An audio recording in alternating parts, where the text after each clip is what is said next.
The Yale Unity Lock series is your answer to seamless entry with the Yale Unity Entrance Door Lock and the Yale Security Screen Door Lock.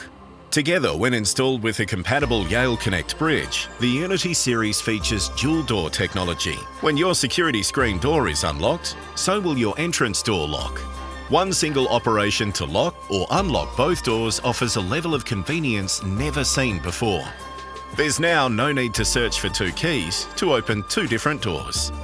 To set up dual door locking, first you need to ensure that both locks have been set up as devices under the same home, and a compatible Yale Connect device is connected to each lock.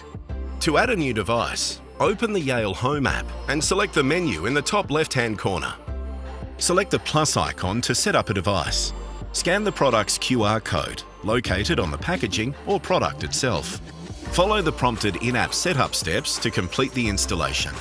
Once both the Unity Entrance Lock and Security Screen Door Lock have been set up, you can now enable the dual door locking function. Select the House Settings icon from the cog menu on the lower right of the screen. Select the lock settings for the Security Screen Door Lock.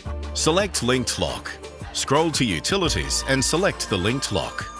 Follow the in-app setup steps to set up dual door locking. It is here that you can customize locking options for the linked devices. More detailed information on how DualDoor technology works can be found in the product user manual or simply by visiting yalehome.com.au.